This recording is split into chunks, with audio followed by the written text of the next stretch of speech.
walked slowly to the front of the room. No fanfare, no spotlight, just stillness that carried weight.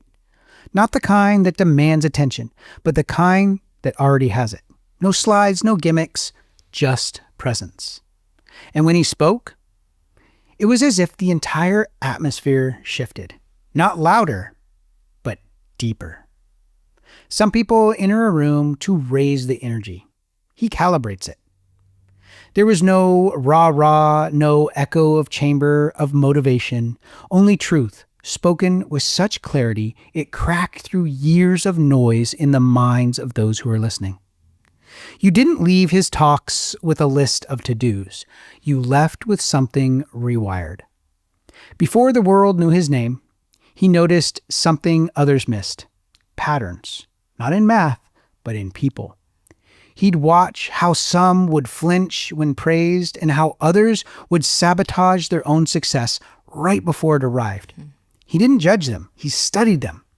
Why do we resist the very thing we long for, he wondered. By his teenage years, he was reading more psychology than fiction. While others memorized facts, he memorized behaviors, what people said versus what their eyes betrayed. He wasn't trying to become famous. He was trying to understand why we break ourselves and how to help people unbreak. Years later, his curiosity became an obsession. He dove into the works of Freud, Jung, Milton, Eckerson, and traveled, taught, and watched until he saw the truth. You don't fix people by changing their actions. You fix people by changing the programming behind their actions. Every major study confirms what he already knew intuitively. UCLA research shows that 95% of behaviors are driven by the subconscious mind. And Harvard studies show that mindfulness confirms it increases gray matter density in the areas of the brain tied to decision-making and emotional regulation. Neuroplasticity tells us that the brain is rewritable. Thoughts are not fixed. Even trauma, even addiction. Yes, the brain remembers pain, but it also remembers healing if you teach it how. And that's what he did. He didn't just motivate people to change. He showed them where the code was broken and how to reprogram it from the inside out. Over 4 decades, he didn't just teach. He rewrote minds. He learned from legends, working alongside giants like Tony Robbins, Jim Rohn, Zig Ziglar, and T. Harvey Eckert. Then he went deeper, building a system rooted not in hype, but in hard science and real transformation. He founded the Mind Motion Academy and an international movement, offering training across 50 countries, serving Fortune 500 leaders, athletes, trauma survivors, and high achievers. He didn't need drums or fanfare. In quiet intensity, he cracked through the defenses. Deep narrative work, subconscious pattern shifts, invitations to experience a new version of yourself. From boardrooms to boot camps, veterans to startups, his listeners left with a mind rekindled, not just inspired. One CEO said, "I haven't changed what I do. He just showed me why I do it." You've never seen him on billboards, but he's behind some of the world's most celebrated leaders. From famous authors to TED speakers, Olympic athletes, stands a quiet architect of inner change. One who once said, "Success isn't adding tools. Success is removing the subconscious programming holding you back." And he worked shoulder to shoulder with giants of transformation. Yet he remains unseen until he speaks. The man who you've been picturing, the one who orchestrates silent revolutions inside our minds, grounded in science and soaked in presence, backed by results, is Jim Lutes. Jim never sought fame. He sought freedom. Freedom from self-imposed limits, from internal storms, from lives half-lived. And his gift? He gave people back the power to reprogram their minds, to live with clarity, courage, and purpose. Science confirms what he's been living. Your brain can change. Your habits can shift. Your mind can reset. With one voice, one look, one patient moment, Jim Lutes, a mind expert, subconscious architect, master of a quiet revolution inside of all of us. Welcome to the Mental Health Janitors, where we help you clean up the mess in your head.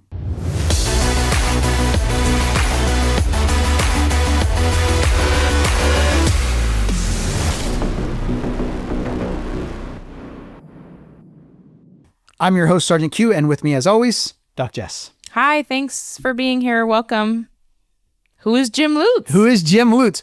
Right? You've probably never heard of him, but he's worked with some of the biggest people on TV, helping them to overcome their fear of public speaking, to overcome something from their childhood that was holding them back. Is he a psychologist? He is not.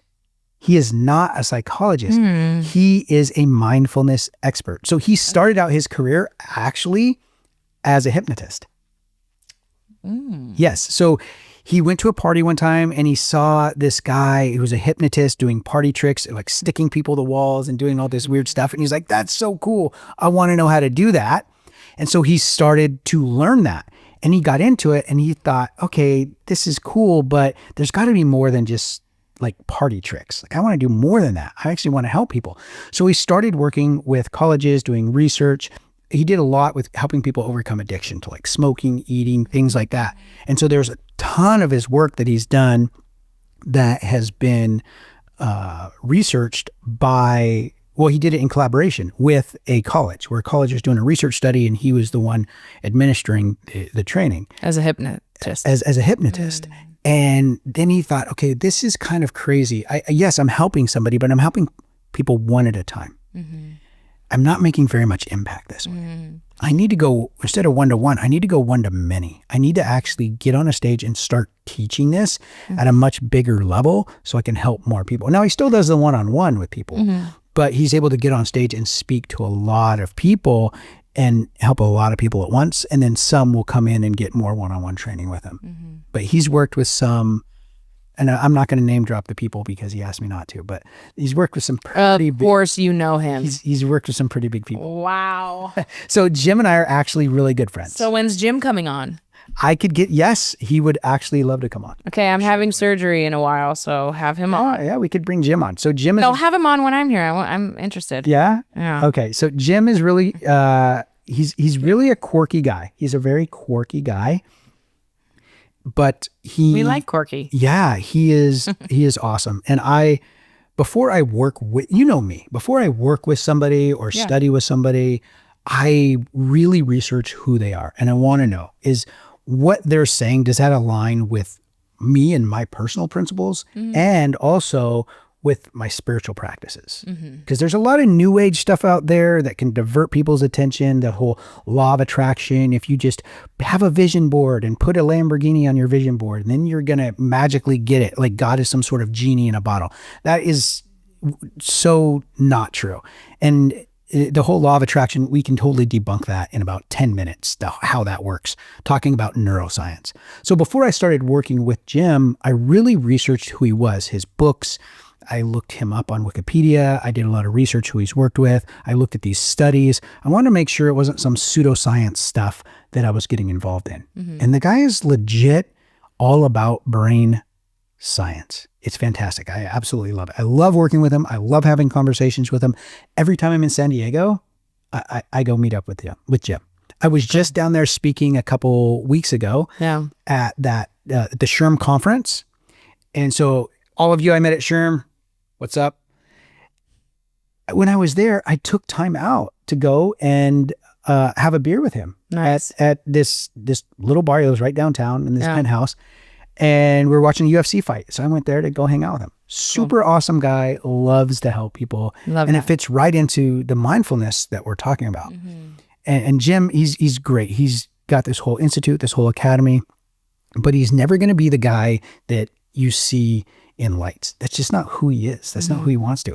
You know where he goes and he helps the most people? Where? The bar. This guy barely drinks. I think I've had one beer with him the whole time. He drinks Diet Coke or maybe a beer. But he goes there because that's where people go who are struggling, who are dealing with things. And in a 10-minute conversation, he can help these people. It's fascinating to watch him work. Interesting. And we're going to talk a lot today about, well, not a lot. We're going to talk a little bit today about mindfulness because it is such an incredible researched tool to prove it really helps develop the ADHD brain. Because today is episode 3 of 3 on our Neurodivergent series, and we're going to talk about how we can thrive with the ADHD brain, strengths, strategies, and support. And one of those is going to be talking about mindfulness. So whether you're neurodivergent or supporting someone who is, thanks for showing up again on this last and final episode in our Neurodivergent series. And Last, but I'm sure it won't be the final one. I'm sure we'll revisit this. Sure. We already know next is debunking name it, claim it, or manifestation. All of these new age, spiritual heebie-jeebie stuff, it's just, I started looking into this. I'm on this circuit now where I speak and I teach and I come across a lot of these people who are into these new age, pray to this crystal and you're going to get the vibration of the universe. It's going to play. And I watch these people. And if you're into that stuff, like, sorry, man, Sorry, not sorry. I'm pulling the covers back. Like we will later, not right now. I can debunk all of that stuff with neuroscience and how it actually works, not how you claim that it works so you can, swindle people out of their money. Yeah. So I'm not going to make a lot of friends on that episode, but no, it's fine. It's fine. So big picture, you guys, is ADHD can be a battle, but it's not a death sentence. It's not a defect. There's beauty, creativity, resilience, and brilliance with the ADHD mind, okay? So we're going to talk a little bit about the strengths, the superpowers that nobody really talks about when it comes to ADHD. A common but under-celebrated strength in individuals who have ADHD is high energy and enthusiasm, creativity, and they're the kind of people who think outside the box. Hyper-focus on engaging tasks for them, right? So a lot of people say, well, my kid can't be ADHD because he can sit and play video games for hours. Well, because it's an engaging task and he's hyper-focused on that because he's interested in it. And in the old school video games, they wouldn't be able to do that. But the new ones, they can because everything is constantly changing every time they play it. It's a new map. It's a new system. It's a new group of players with this massive multiplayer online. Yep. It's always changing and evolving. And so they're constantly getting new dopamine hits. Right. They also build a resilience from having to navigate constant obstacles. They have deep empathy and emotional insight into people's lives, and they have quick thinking, problem solving, especially under pressure. And so a lot of pressure jobs, like being a police officer, a law officer, a firefighter, there's doctor, lots of high pressure jobs.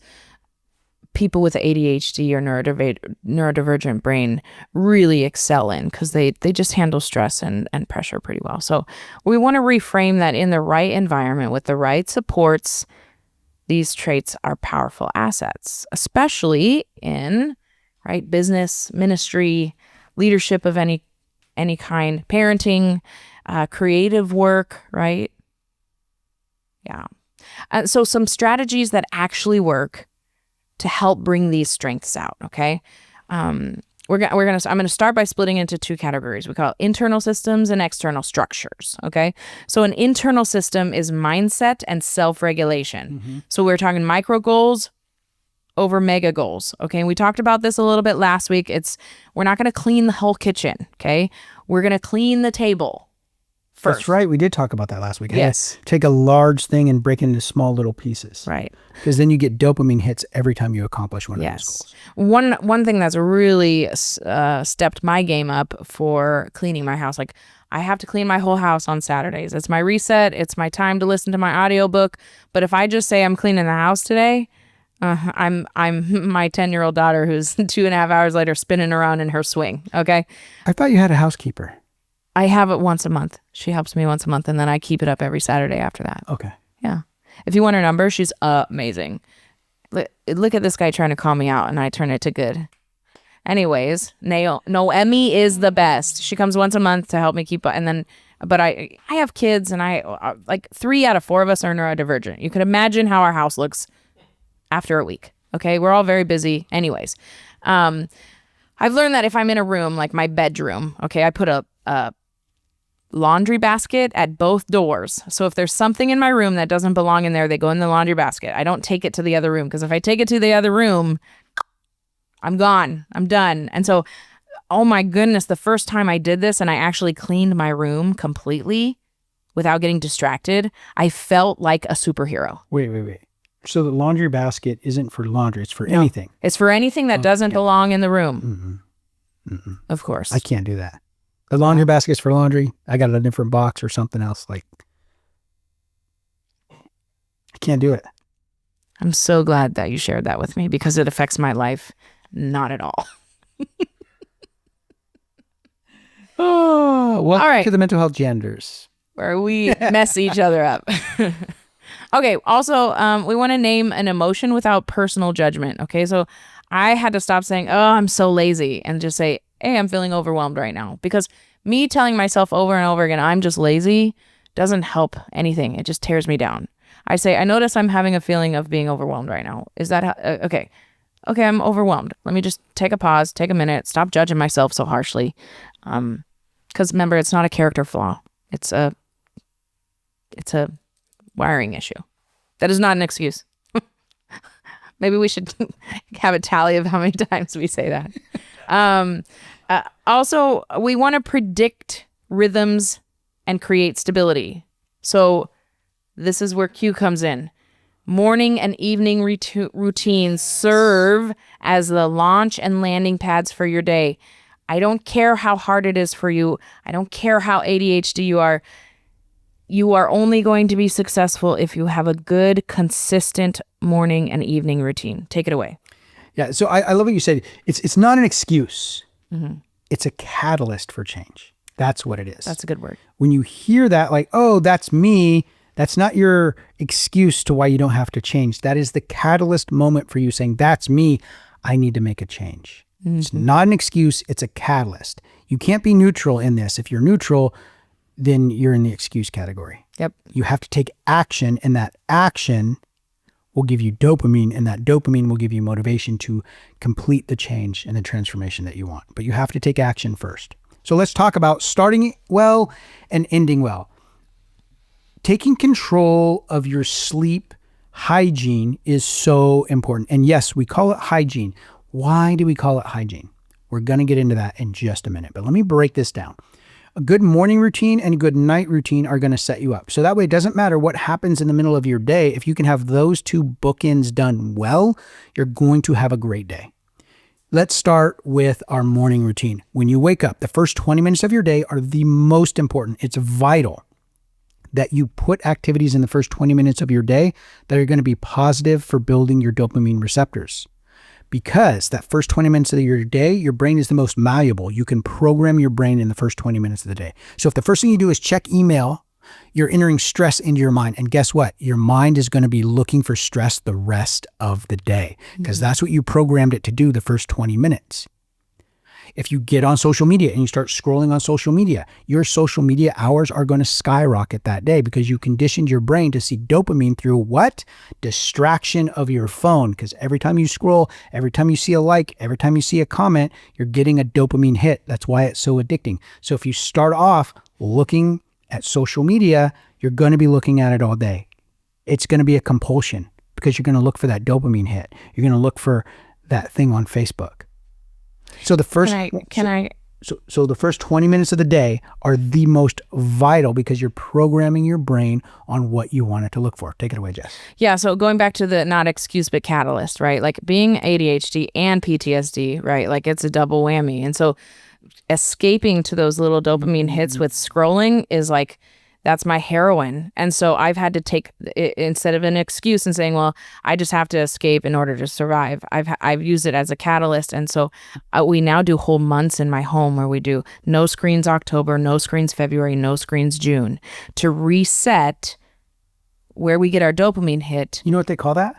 It's called dopamine detox. It's an actual term. Oh yeah, so it's called dopamine detox. And going with no food And no, That's called starvation, so I don't know about going with no food for 48 hours is also a dopamine detox. No, it is. It resets your dopamine receptors. So 48-hour fast does the same thing. But that my point is the catalyst. Like I know that is a weakness of mine, right? And not an excuse. It's my catalyst for change. And so knowing that my youngest daughter is going to struggle the same way I struggle, I'm starting her young on these dopamine detoxes, and we go a whole month, and that way when we come back to it, we have structure put back in place, right? We don't just go back to our phones 8 hours a day. We have a basket, and we get that phone or that screen time for an hour a day. My kids get 1 hour a day in the summer of screen time.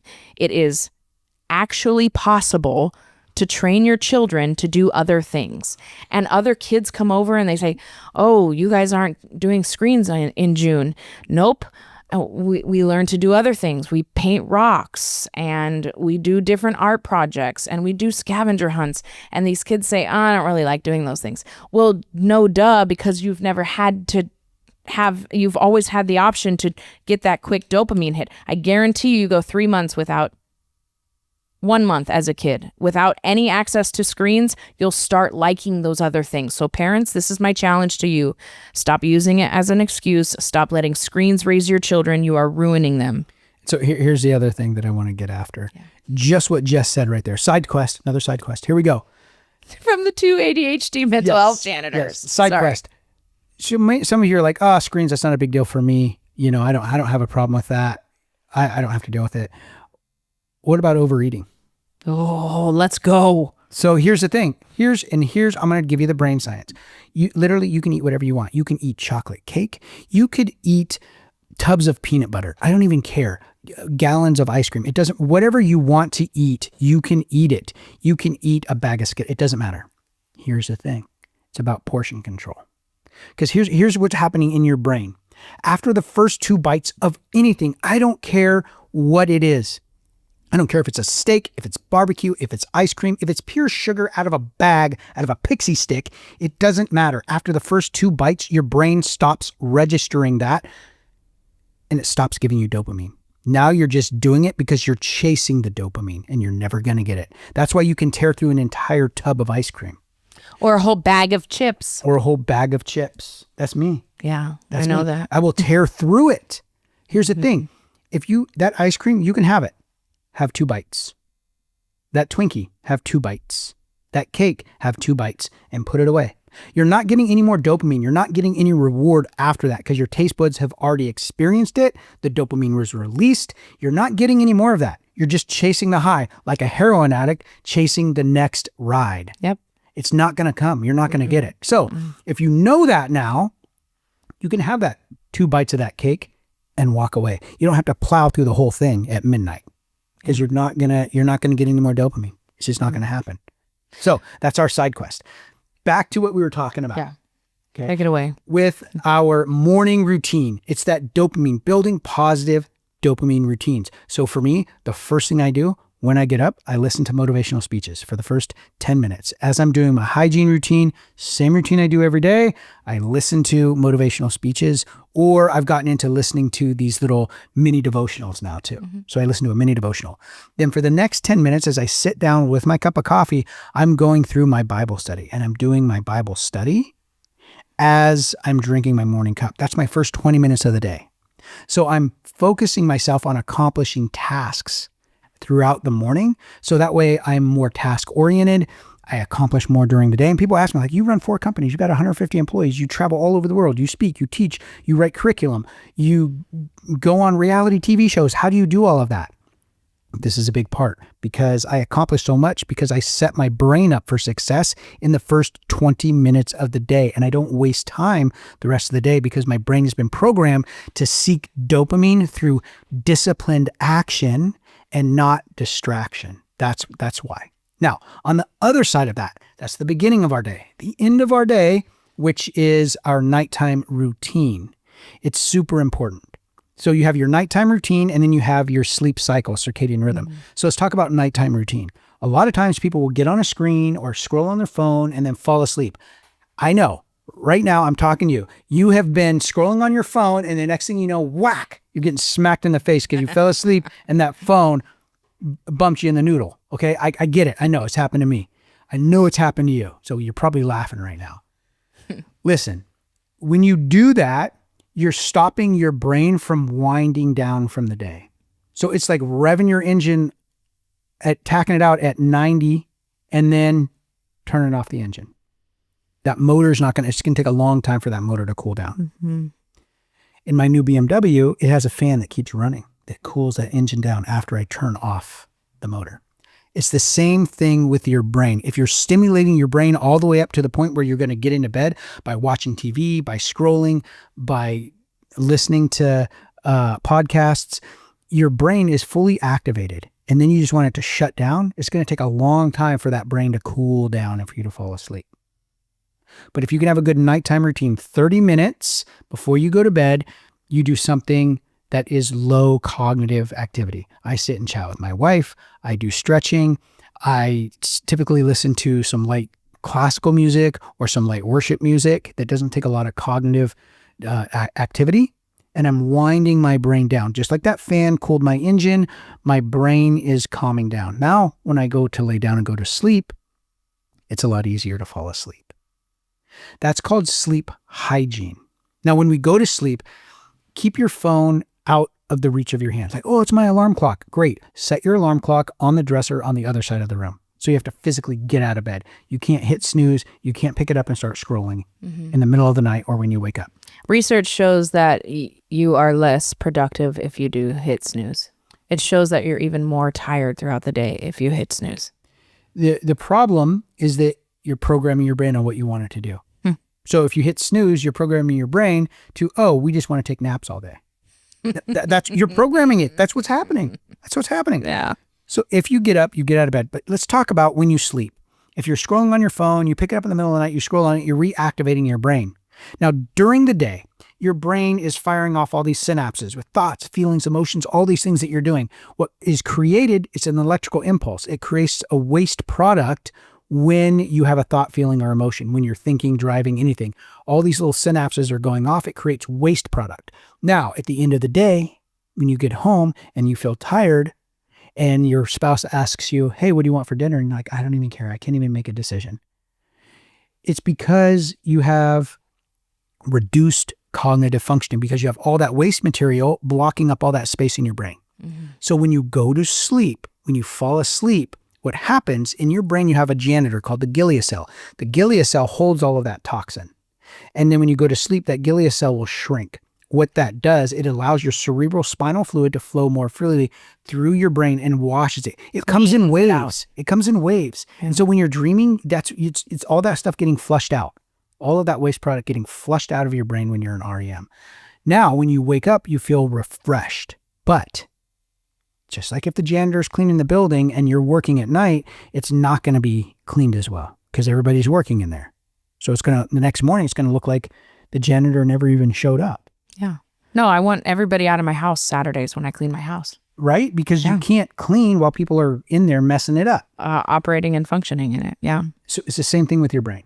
Mm-hmm. So if you're scrolling in the middle of the night, if you're doing all these other things, you're not allowing your cerebral spinal fluid to flow freely through your brain and wash all those toxins out so you're refreshed and ready to go for the next day. Mm-hmm. So the beginning of your day and the end of your day are the most important parts. And if you can get that routine down, everything else during your day is going to be a lot easier. Yes, so good. We could do 100 more episodes just on that. Okay, so I'm gonna shoot through these last pretty quickly. So now I'm gonna transition to external structures, which are tools and hacks. Okay, visual times and alarms to manage the time blindness. We talked about it last week with Holly, Aaron's wife, Sergeant Q's wife, how she blocks out time. Yeah, time blocking. Time blocking. Habit stacking. So if you have a hard time remembering to take your meds, do it right after you brush your teeth. That's what we call habit stacking. It comes from a book called Atomic Habits. Great read. Read it. Grow. Whatever. High interest rewards. Okay. So if we all hate to call the bank because something wrong happened. Okay, so we put it off and put it off and put it off. Okay, I'm going to tell myself after I'm done with this agonizing phone call to customer service and through all of those loops, I'm going to give myself 15 minutes to scroll on whatever, or have another what we call high interest reward. Okay, then we're going to declutter our environment. So hold on, the high interest reward. I use this with my dog. Of course, 100%. Yeah, yes. We call it a high reward treat. It's the piece of steak instead of the little kibble treat. That's right. Yes. That's right. So I'll give him a little kibble treat, whatever, when he's doing nothing. But if I want him to work, if I want him to, my dog helps me round up the chickens. Mm-hmm. Like he's learned how to do that just by watching me. I didn't really teach him, but now I just manage him when he does it. Mm-hmm. And when he does it well, he comes over, he gets a high value treat. I'll tell him to rally, and he'll come and sit right next to me, and I'll give him a high value treat. And then I'll cut him loose, and he'll go out and he'll round up a couple more chickens. And then when he does, I give him a good boy, rally him up. He gets a high value treat. So he knows, hey, if I get this chicken to go into this cage, I get a high value. I get a high value, a piece of steak instead of a little piece of kibble. Yeah. And he loves eggs too. So if there's an extra egg in there, I'll crack an egg and just give him an egg. Oh yeah. And he loves that. Yeah. But if I'm just giving him kibble, he's probably not going to be paying attention. Yeah. So same thing, high value treat. What's your high value treat for when you do something difficult? Yes. Mine's video games. Yeah, Call of Duty. Yeah. Mm. Also, you guys, it's so important to declutter your environment. Okay. I know I have clutter everywhere. I'm constantly having to work on it. But the less visual input, the less cognitive overload. Okay. He's talking about your day is full of stuff. You get into cognitive overload. If you're looking around your house and it's full of stuff, cognitive overload. Okay. It's research. It's proven. You don't have to argue with me. I'm not going to argue with you about it. It's not good for the ADHD brain. It's not good for any brain to have mess and clutter. It's not. So, Holly and I just talked about that this weekend, actually. And we were talking about you. About how you said, when your house is cluttered inside, it's or cluttered, when there's clutter on the outside, it shows that there is chaos inside. Mm-hmm. Mm-hmm. We were just talking about that when she feels that chaotic inside. She's like, okay, I can't control this. I'm going to go control my external circumstances, and I'm going to clean up these piles. I'm going to deal with these things. And when she does that, she feels that outside, the inside feels more relaxed. Yeah. And that's why sometimes I don't have the capacity to do it all by myself. And that's why I hire a cleaning lady to help me once a month, because I need a little bit of help in that area. I'm not a stay-at-home mom. I'm not a stay-at-home wife. I work, I volunteer, I do all the things. And so I have that a little bit of extra income that I prioritize to pay her to come in and help me with that. And then it's easier for me to keep up on. But right, this is not a one-size-fits-all system. You have to find what works for you and what works for your brain. And there's tons of resources out there, you guys. Get a support system. Don't go straight to medication. Okay. Try all the natural things first, because the research out of Europe shows over 70% is controlled. Negative ADHD symptoms are controlled with proper lifestyle. And that's what we were talking about. That limited screen time, proper exercise, proper nutrition, and circadian rhythm. That's sleep and wake cycle. Okay. Discipline your life. Don't go straight to the medication. All right. It may seem like a lot, like, oh, I can't do all of that. Fine. Do one thing. One thing. Start with, and what would we say? Start with that morning routine. Start with the morning routine. Yeah. Just start with no screens 30 minutes before you go to bed. One of those two. I'm going to disagree with you on that. From my experience, I'm going to say start with a morning routine. Okay. All right. And I would say, it's even worth it to invest the money and do the 45-day morning routine challenge. Yeah, the 45-day challenge. Yeah. I created that for me, and I've been doing it for, I don't know, the last decade. Yeah. And yeah, I started teaching it to other people. And you're right. It does have great effect. You're right. Yeah. Start with the morning routine. Yeah. Start your day off right. Start your day off right, you guys. As always, if you find anything we're going to talk about mindfulness later. We're out of time today, but search Christian. If you're a Christian, search Christian mindfulness activities and just start practicing it. They feel cheesy. Your mind wanders. Fine, that's what it's supposed to do. But what mindfulness does is it builds. It's like a muscle. The more you do it, the more control you get over those wandering thoughts, and you can pull them back. And that's what ADHD is those wandering thoughts. And the more you practice mindfulness, guided meditation mindfulness, the stronger those neurotransmitters get to bring you back, to bring you focus. So if you got anything out of today, please write a comment. Tell us what you liked. Even tell us what you didn't like. We don't care. We just want the comments. Subscribe, and thanks so much for being here. Yeah. And if you guys like this mindfulness, if you guys are starting to get into this, Jim and I are actually going to be we're doing an event in Vegas, but we're talking about bringing one here to Washington. So if we do an event here, you guys will get to come out, meet Jim, see what he's all about. We like to do 3 things here. I like to educate, empower, and encourage you on your mental health journey. So for the Mental Health Janitors, I'm Sergeant Q. I'm Doc Jess. And we're out.